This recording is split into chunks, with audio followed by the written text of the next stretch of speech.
So welcome everyone to the module on translation. Topic once again we are going to discuss. So, so this translation is a very important topic from the perspective of SSC JST examination preparation. So इसमें हम Hindi to English passages को discuss करेंगे आज, ठीक है? And let us see, आप लोग के skills को भी test किया जाएगा और मेरे translation skills को मैं आप तक पहुंचाने की कोशिश करूंगा with your help and assistance. I hope that I'll be able to convey myself successfully. So Hindi से इंग्लिश में पैसेज को आज हम ट्रांसलेट करेंगे और एक नहीं बल्कि दो पैसेज को. So लेफ्ट साइड में हिंदी है उसको हम पहले पढ़ेंगे एंड देन इंग्लिश वाले को पढ़ेंगे, looking at the form, sentence form, the agreement of the verb with the subject and also the tense of the sentence. ठीक है, ये तीनों फैक्टर्स को कंसीडरेशन में लेते हुए we will translate. So let us, without any further ado, let us get started. Passage 1, Hindi to English. Bharat में विश्वविद्यालयों, कॉलेजों और उच्च शिक्षा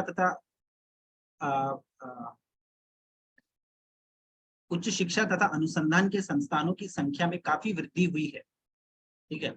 So in India, भारत में in India विश्वविद्यालय, that means universities, colleges और higher education and research institutes की संख्या में काफी वृद्धि हुई है. There has been an increase in the number of universities, colleges. तो that means last वाला part बीच में आ गया. ठीक है, आपको समझ में आ गया. ठीक है, और इंडिया को आप स्टार्टिंग में भी रख सकते हैं या फिर लास्ट में भी रख सकते हैं. So there has been an increase in the number of, there has been a काफी वृद्धि means considerable increase या फिर significant increase. ठीक है, काफी वृद्धि means ज्यादा. So there has been a considerable increase in the number of universities, colleges and institutions of higher education and research in India. ठीक है, कितना सुंदर. इन इंडिया को हमने लास्ट में रखा बिकॉज वो वहीं पे फिट हो रहा है. उसके बाद नेक्स्ट सेंटेंस, वर्ष 1950-51 और 1996-97 के बीच महिलाओं की भागीदारी 24% से ज्यादा बढ़ी. सो in the year 1950-51 and 1996-97, ठीक है, the participation of women has increased by more than 24%. ठीक है, या फिर ऐसे भी लिख सकते हैं, the participation of women has increased by more than 24% in the year 1950-51 and 1996-97. So that means between the years 1950-51 and 1996-97. ठीक है, so the increase, the participation, महिलाओं की भागीदारी, that means participation. The participation of women has increased by more than 24% between the years 1950-51 and 1996-97. That means इस 46 साल के अंतराल में महिलाओं की जो भागीदारी, पार्टिसिपेशन, वो 24% से ज्यादा बढ़ गई. The participation of women has increased by more than 24% between the years 1950-51 and 1996-97. Stop. Next sentence. वर्ष 1997-98 के आरंभ में लगभग 23,03,000 महिलाओं ने उच्चतर शिक्षा के लिए दाखिला लिया था, जिनमें से 34% स्नातकोत्तर स्तर के लिए था. स्नातकोत्तर स्तर मींस पोस्ट ग्रेजुएट. ठीक है, स्तर means level, post graduate level. तो in the beginning of the year, at the beginning of the year 1997-98,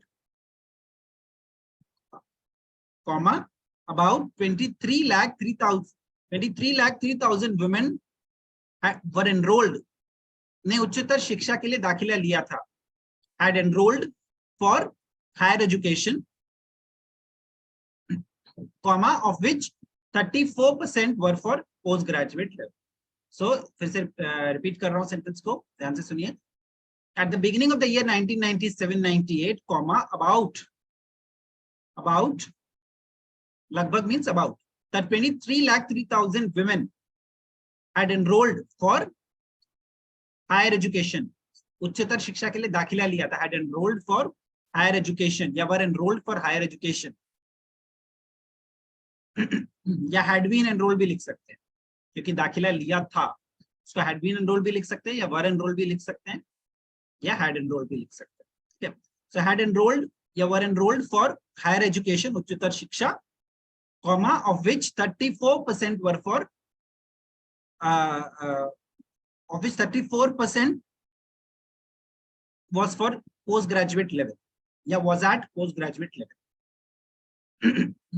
ठीक है, हायर एजुकेशन के लिए उन्होंने दाखिला लिया था. they had enrolled for higher education, of which 34% had of which 34% was, अगर वर एनरोल्ड लिख रहे हैं तो एट लिखना पड़ेगा, वर एनरोल्ड.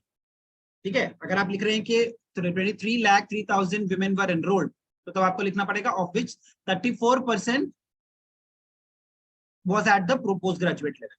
ठीक है, और अगर आप लिख रहे हैं had enrolled, तो आपको लिखना पड़ेगा of which 34% were for post graduate level.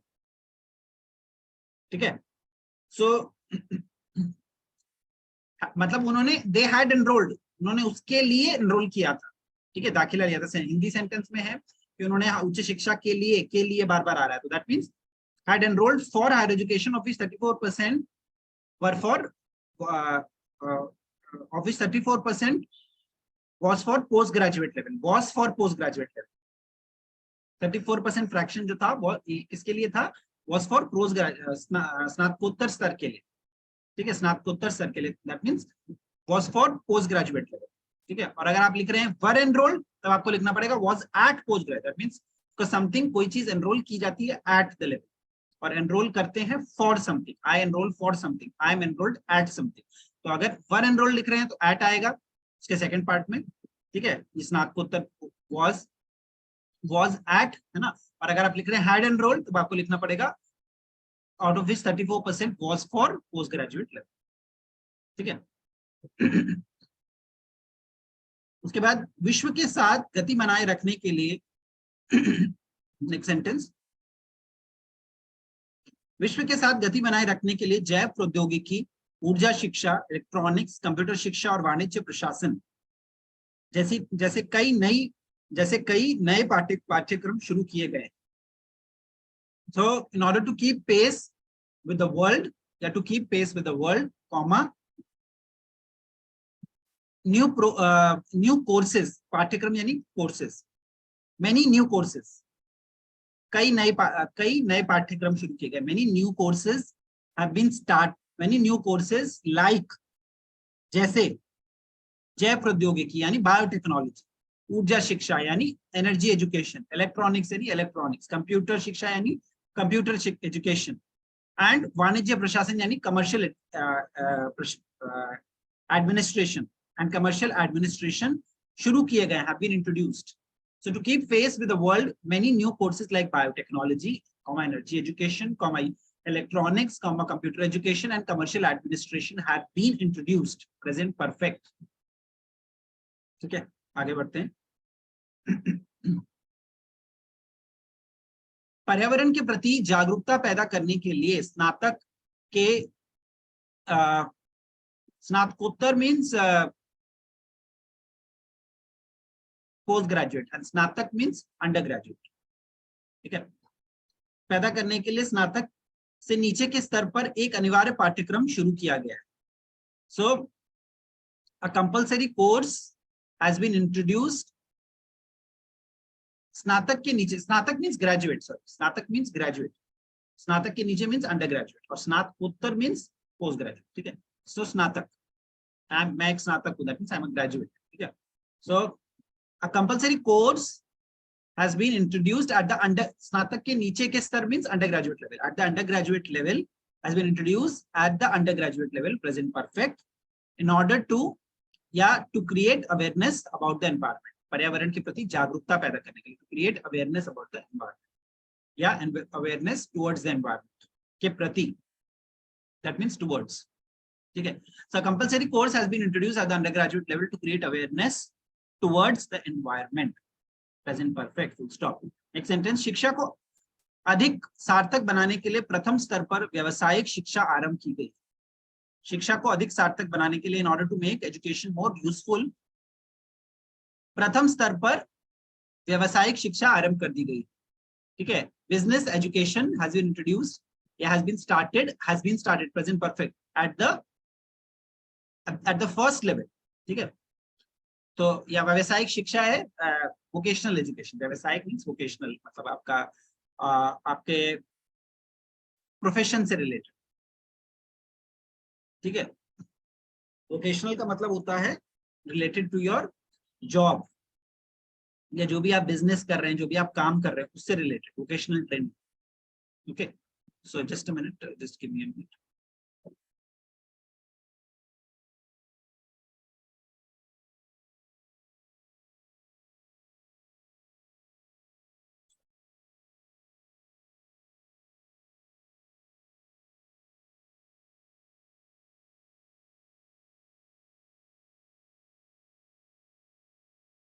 Okay, sorry for the interruption. So, okay. So, yes. तो शिक्षा को हम कहाँ पे थे? शिक्षा को अधिक सार्थक बनाने के लिए प्रथम स्तर पर व्यावसायिक शिक्षा आरंभ कर दी गई। सो व्यावसायिक शिक्षा means vocational education, that means आपके जॉब से रिलेटेड, जो आपके जॉब में यूजफुल है उसको बोलते हैं वोकेशनल। तो हिंदी में बोलते हैं व्यावसायिक शिक्षा, ठीक है। So education has been vocational education has been introduced at the first level to make education more meaningful, ठीक है। समझ में आया? That means present perfect के बारे में बात करें। Next sentence, वर्ष 1996-97 के अंत में 520 संस्थानों, 2 विश्वविद्यालयों और 508 कॉलेजों, so that means this is 510 only, 2 विश्वविद्यालयों और 508 कॉलेजों को व्यावसायिक विषयों की पढ़ाई शुरू करने के लिए मदद दी गई। So at the end of the year 1996-97, 520 institutions, संस्थान means institutions, उसमें से 2 विश्वविद्यालय, 2 universities and 508, I think ये 518 होना चाहिए, फिर जो भी है 508 या 518 जो भी है। So 508 कॉलेज यानी 508 colleges were assisted, ठीक है, वर असिस्टेड के लिए मदद की गई, मींस वर असिस्टेड फॉर के लिए, किसके लिए मदद की गई? To start teaching vocational subjects, व्यावसायिक विषयों की पढ़ाई शुरू करने के लिए। Were assisted to start teaching vocational subjects, व्यावसायिक विषयों की पढ़ाई शुरू करने के लिए, to start teaching vocational subjects.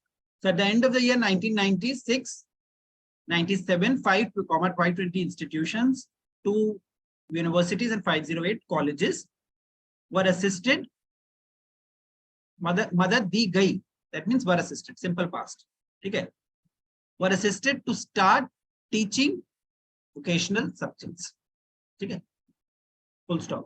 जो लोग पूर्णकालिक, next sentence, जो लोग पूर्णकालिक पारंपरिक पाठ्यक्रमों को जारी नहीं कर रख सकते, उन्हें उच्चतर शिक्षा उपलब्ध कराने के लिए पत्राचार पाठ्यक्रमों को अधिकाधिक इस्तेमाल किया जा रहा है, ठीक है। तो जो लोग पूर्णकालिक पारंपरिक पाठ्यक्रमों को जारी नहीं रख सकते, that means full time course, full time traditional courses, who can not continue full time traditional courses, उन्हें उच्चतर शिक्षा उपलब्ध कराने के लिए पत्राचार यानी करेस्पॉन्डेंस, दूर से जो बैठ के करते हैं ना, डिस्टेंस होम, घर में बैठ के जो करते हैं, उन्हें in order to give them higher education, उन्हें पत्राचार पाठ्यक्रमों का अधिकार,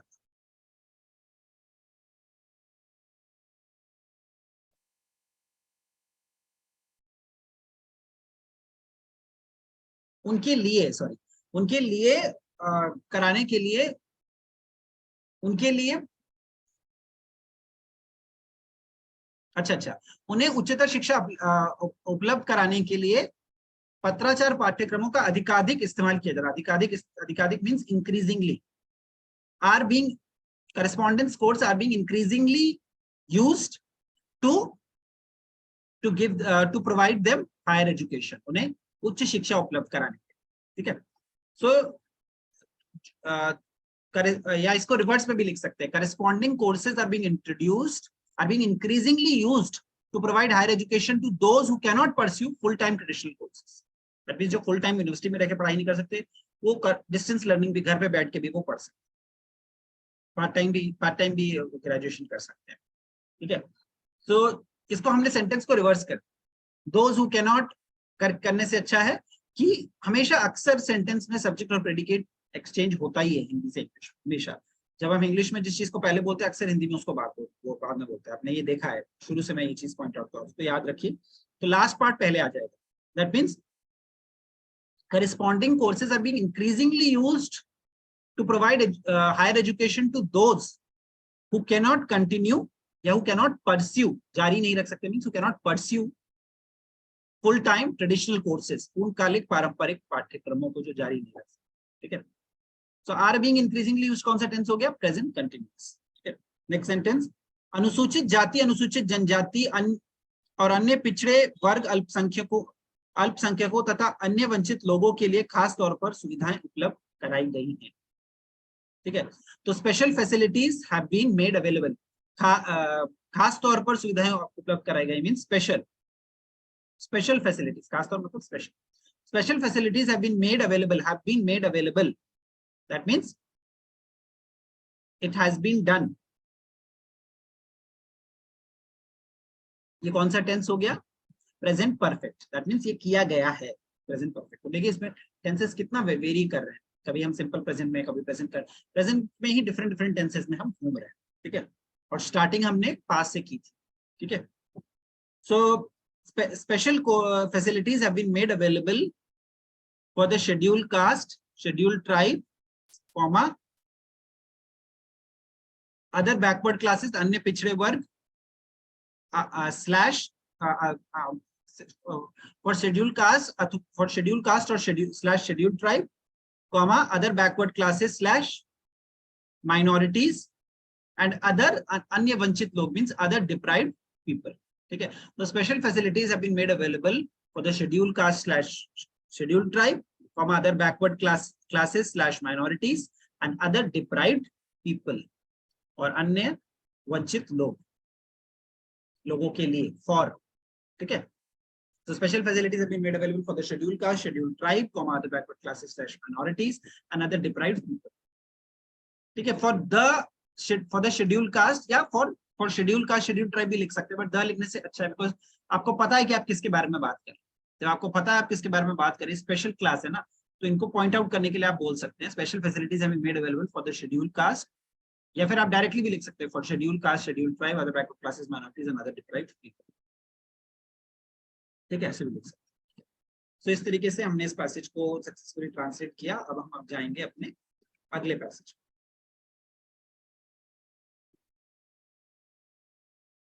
तो आपने पिछले वाले पैसेज में देखा कि हमने पास्ट से शुरू करके प्रेजेंट में आके प्रेजेंट कंटिन्यूअस, प्रेजेंट परफेक्ट को यूज करके हमने लास्ट में प्रेजेंट परफेक्ट पे पैसेज को खत्म किया। तो प्रेजेंट में ही मोस्टली मूव करें, केवल स्टार्टिंग को छोड़ के। इस पैसेज में हम टेंस को ऐसे तरीके से जज करेंगे, एग्जामिन करेंगे क्या टेंस है। टेंस के बिना आप ट्रांसलेशन नहीं कर सकते। ओके, तो पैसेज 2, अप्रैल 1989 में शुरू की गई जवाहर रोजगार योजना मंत्रालय, ये भी हिंदी टू इंग्लिश है। ओके, दोनों passages Hindi to English. Jawahar Rozgar Yojana मंत्रालय द्वारा चलाया जा रहा प्रमुख मजदूरी रोजगार कार्यक्रम है, और ये योजना उस समय चल रहे 2 दिहाड़ी रोजगार कार्यक्रमों, राष्ट्रीय ग्रामीण रोजगार कार्यक्रम और भूमिहीन ग्रामीणों के लिए रोजगार गारंटी योजना को बनाया गया था।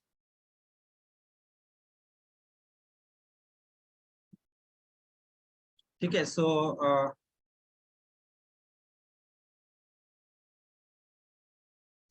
अप्रैल 1989 में शुरू की गई जवाहर रोजगार योजना मंत्रालय द्वारा चलाया जा रहा प्रमुख मजदूरी रोजगार कार्यक्रम है, और ये योजना उस समय चल रहे 2 दिहाड़ी रोजगार कार्यक्रम, राष्ट्रीय ग्रामीण रोजगार कार्यक्रम और भूमिहीन ग्रामीणों के लिए रोजगार गारंटी योजना को सहायता देने के लिए बनाया गया था। ठीक है, तो दैट मीन्स अप्रैल 1989 में ये जो जवाहर रोजगार योजना मंत्रालय ने शुरू की थी एक योजना।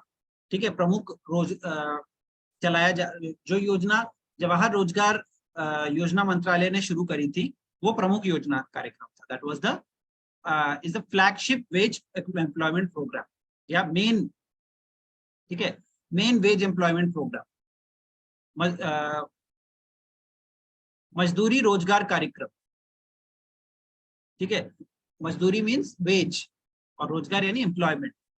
सो वेज एम्प्लॉयमेंट प्रोग्राम, फ्लैगशिप या प्राइमरी, प्राइमरी भी बोल सकते हैं, प्राइमरी वेज एम्प्लॉयमेंट प्रोग्राम, जो वो है कौन सा, जो जवाहर रोजगार योजना मंत्रालय ने शुरू किया था। और ये वो योजना है जो उस समय पहले से जो दो दिहाड़ी रोजगार कार्यक्रम चल रहे थे, ठीक है। दिहाड़ी रोजगार कार्यक्रम यानी वेज एम्प्लॉयमेंट प्रोग्राम, वो भी दिहाड़ी भी मतलब वही चीज है, मजदूरी, ठीक है।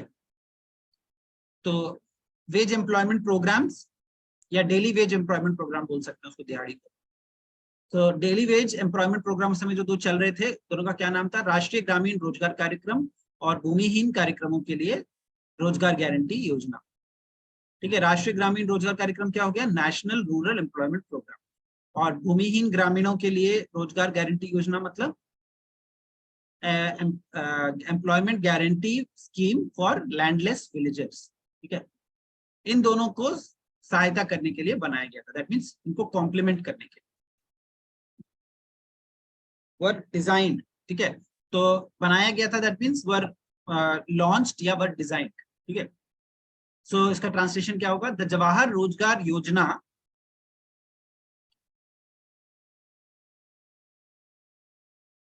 अच्छा, सो जवाहर शुरू की गई जवाहर रोजगार योजना मंत्रालय द्वारा चलाया जा रहा प्रमुख मजदूरी रोजगार कार्यक्रम है, मंत्रालय उससे चला रहा था। उस योजना का क्या नाम था, जवाहर रोजगार योजना, ठीक है। सो द जवाहर रोजगार योजना, द जवाहर, दैट मींस जब किसी चीज, कोई पॉपुलर चीज का नाम लेते हैं, उसके पहले द लिखें, क्योंकि हमें पता है कौन सी योजना के बारे में। The Jawahar Rozgar Yojana, comma, launched in April 1989, comma, is the primary या flagship wage employment program run by the ministry, मंत्रालय द्वारा, मिनिस्ट्री के लिए भी द लगाएंगे, run by the ministry, and the scheme was designed to complement the two existing wage employment programs, that means उस समय चल रहे दो दिहाड़ी रोजगार कार्यक्रमों को सहायता करने के लिए बनाया, ठीक है। to complement the two existing wage employment programs at that time, उस समय चल रहे एट दैट टाइम, कॉमा, उसका क्या नाम है, the national rural employment programme, quote and quotes में, and the employment guarantee for scheme for landless villages, quotes में, ठीक है। So the Jawahar Rozgar Yojana, comma, launched in April 1989, is a flagship wage employment programme run by the ministry and the scheme, और यह योजना यानी programme या scheme बोल लो, and the scheme was designed to complement the two existing daily wage employment programs, comma, फिर the लगाएंगे, क्योंकि जब स्कीम का नाम ले रहे तो द लगाएंगे उससे पहले, द राष्ट्रीय ग्रामीण रोजगार कार्यक्रम, national rural employment programme, quotes में, एंड द, फिर उसके बाद एंड द, उसके बाद फिर quotes, employment guarantee for landless villages, quotes, फिर कोट्स बंद करेंगे और फिर फुल स्टॉप, ठीक है। सो ये जो स्कीम्स का नाम है इनको कोट्स में रखिए, तो दोनों स्कीम्स का नाम, ठीक है, बनाया गया था, ठीक है। And the scheme was design, बनाया गया था, इसका पास्ट परफेक्ट भी बोल सकते हैं, सिंपल पास्ट भी बोल सकते हैं, had been design, and the scheme had been design भी बोल सकते हैं, या स्कीम वाज डिजाइन, ठीक है। तो सिंपल पास्ट भी हो सकता है और पास्ट परफेक्ट भी हो सकता है। उसके बाद नेक्स्ट सेंटेंस, इस योजना का मुख्य उद्देश्य गरीब ग्रामीणों को रोजगार की कमी वाले दिनों में अतिरिक्त लाभप्रद रोजगार मुहैया कराना था, ठीक है। So the main objective of this scheme was to provide additional gainful employment, लाभप्रद, अतिरिक्त माने एडिशनल, लाभप्रद यानी गेनफुल, और रोजगार यानी एम्प्लॉयमेंट, ठीक है। एडिशनल गेनफुल एम्प्लॉयमेंट मुहैया कराना मतलब प्रोवाइड, प्रदान कर, ठीक है। So the main objective was this of this scheme, इस योजना का मुख्य उद्देश्य was to provide additional gainful employment to the poor villagers, गरीब ग्रामीणों को रोजगार की कमी वाले दिनों में, to the poor villagers in the days of scarcity of employment, scarcity of employment माने रोजगार की कमी वाले दिनों में, in the days of scarcity of employment. So the main objective of this scheme was to provide additional gainful employment to the poor villages in the days of scarcity of employment, full stop. The main objective was यानी simple past. के बाद next sentence, साथ ही comma उसके तहत गांवों के गरीबों के लिए सामुदायिक परिसंपत्तियां मीन्स एसेट्स, परिसंपत्तियां भी विकसित की जाती थी ताकि उन्हें सीधा फायदा मिल सके। सो अलोंग विद दिस, साथ ही मतलब अलोंग विद दिस कॉमा उसके तहत, अंडर अंडर दैट स्कीम, गरीबों के लिए सामुदायिक परिसंपत्तियां यानी community assets for the poor villagers were also developed. ठीक है, फॉर द पुअर विलेजेस नहीं, for the poor of the villages, गांवों के गरीब यानी for the poor of the villages community assets were developed for the poor of the villages, गांव के गरीबों के लिए सामुदायिक संपत्तियां भी विकसित की जाती थी, सो दैट, ताकि उन्हें सीधा फायदा मिल सके, so that they could get direct benefits. Along with this under this scheme community assets, along with this comma under this scheme community assets were also developed, की जाती थी, that means were also developed, were developed, इसको simple past भी बोल सकते हैं या फिर नॉर्मली ये इसको सिंपल पास्ट में ही बोलेंगे। ठीक है, की गई थी तो नहीं बोला हमने, की जाती थी, दैट मीन्स पहले होता था ये काम, पहले रेगुलर होता था, उस समय होता था, दैट मीन्स सिंपल पास्ट। ठीक है, so along with this under this scheme community assets were also developed, भी की जाती थी, ठीक है, were also developed for the poor of the villages so that they could get direct benefits। ठीक है, ताकि उन्हें सीधा फायदा मिल सके, या उन्हें ताकि उन्हें सीधे फायदे मिल सके, यानी सीधे फायदे means so that they could get direct benefits, plural, सीधे फायदे यानी बेनिफिट्स, एक बेनिफिट नहीं, कई बेनिफिट। ठीक है, उसके बाद नेक्स्ट सेंटेंस, इस कार्यक्रम में जहां ग्रामीण क्षेत्रों में जीवन स्तर में सुधार लाने का लक्ष्य रखा गया था, वहीं ग्रामीण अर्थव्यवस्था के बुनियादी ढांचे को मजबूत बनाने का भी उद्देश्य शामिल था। सो क्या सेंटेंस पढ़ा हमने, इस कार्यक्रम में जहां ग्रामीण क्षेत्रों में जीवन स्तर में सुधार लाने का लक्ष्य रखा गया था, वहीं ग्रामीण अर्थव्यवस्था के बुनियादी ढांचे को मजबूत बनाने का भी उद्देश्य। सो इन दिस स्कीम या वाइल दिस प्रोग्राम, कार्यक्रम मीन्स प्रोग्राम, ठीक है, और योजना मतलब स्कीम। ठीक है, कार्यक्रम मतलब प्रोग्राम। देखिए पीछे हमने क्या ट्रांसलेट किया है, is the flagship paid employment programme, योजना मतलब प्रोग्राम। ठीक है, और यह योजना, और फिर हमने जो दूसरी बार योजना को हमने यूज किया है वो क्या, उसको क्या लिखा, पहली बार हमने योजना को एम्प्लॉयमेंट प्रोग्राम लिखा, और फिर पहले सेंटेंस में देखिए, पहली बार योजना को हमने प्रोग्राम लिखा, दूसरी वाली योजना को हमने स्कीम लिखा, क्योंकि जहां जो अप्रोप्रिएट है वो। लेकिन ऐसे कार्यक्रम का मतलब होता है प्रोग्राम और योजना का मतलब होता है स्कीम। ठीक है,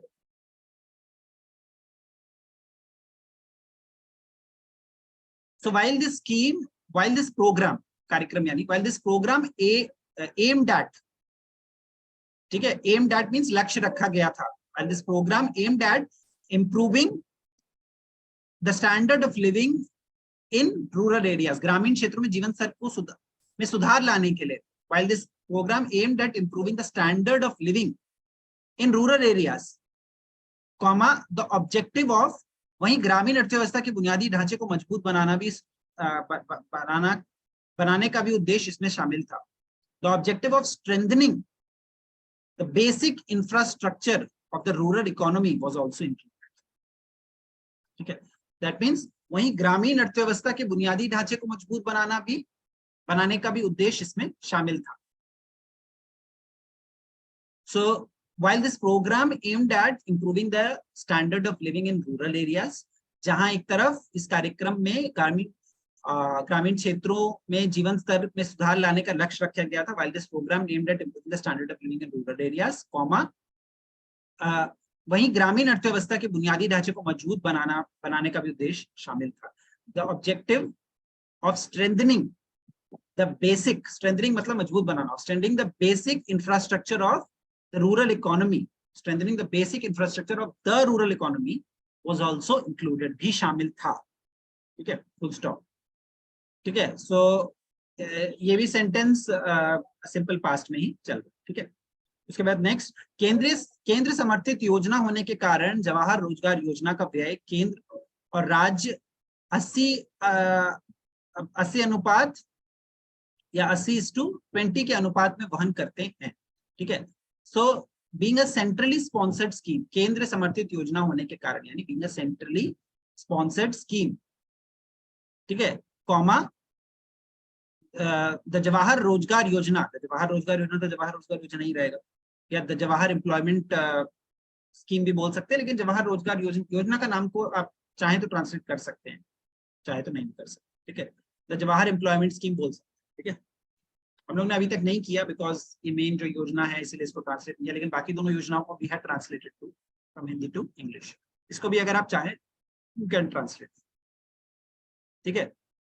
सो वो ये जो है, ये जैसे नेशनल, राष्ट्र, ये सारे वर्ड्स जो आते हैं, ठीक है। राष्ट्रीय को इससे पहले हम लोगों ने देखा था ना, देखिए राष्ट्रीय ग्रामीण रोजगार कार्यक्रम, इस टाइप के जो सेंटेंसेस होते हैं इसको हम कर देते हैं। भूमिहीन ग्रामीणों के लिए रोजगार गारंटी योजना, ठीक है। इस टाइप के सेंटेंस जो योजनाओं के नाम होते हैं इनको हम कर देते हैं, क्योंकि इसमें सारे वर्ड्स, किसी का कोई नाम नहीं आ रहा है, लेकिन जैसे जवाहर रोजगार योजना में जवाहर जी का नाम आ रहा है, तो इसीलिए, और ये मेन स्कीम है, ठीक है, और नॉर्मली ये हिंदी में ही सारी चीजें लॉन्च होती हैं, तो इसलिए आपके ऊपर है, आप इसको ट्रांसलेट कर भी सकते हैं, नहीं भी कर सकते। कर देंगे तो it will be better for you, safe side पे रहने के लिए यू कैन ट्रांसलेट, ओके। सो केंद्र समर्थित योजना, so being a centrally sponsored scheme the Jawahar Rozgar योजना, ठीक है, या इसको जवाहर रोजगार योजना लिख सकते हैं, या फिर जवाहर एम्प्लॉयमेंट प्रोग्राम, ठीक है। योजना मतलब कार्यक्रम, मतलब प्रोग्राम, और योजना भी मतलब हम इसको प्रोग्राम के, यहाँ पे जब किसी योजना का नाम ले रहे हैं तब हम उसको प्रोग्राम ही बोल रहे हैं, योजना अगर अलग से लिख रहे हैं तब स्कीम बोल रहे हैं। तो the Jawahar employment programme, the expenditure का व्यय मतलब expenditure, the expenditure of the Jawahar employment programme, the expenditure of Jawahar Rozgar Yojana was का वहन करते हैं मतलब इज बॉर्न BORNE, बॉन्ड मतलब वहन करना, BORNE, is borne by the center and the states, by the center and the state in the ratio of 80:20, that means centre जो 80% देगा और जो राज्य है उसको कितना देना होगा, तो 20%, ठीक है।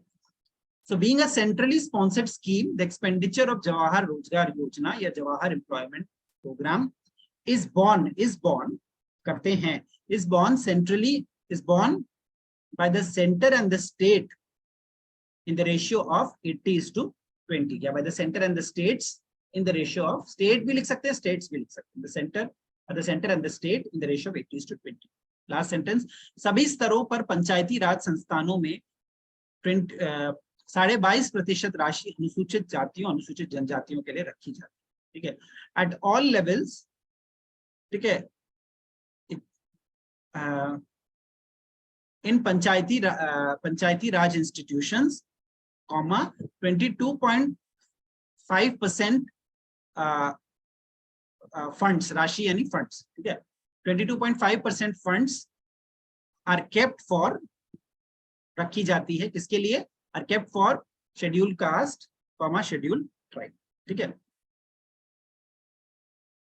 तो सभी स्तरों पर पंचायती राज संस्थानों में, इसको आप कैसे लिख सकते हैं, at all levels in Panchayati Raj institutions, या फिर in Panchayati Raj institutions at all levels, या फिर in at all levels in the Panchayati Raj institution, सबसे बेस्ट है at all levels in the Panchayati Raj institutions, ठीक है। 20,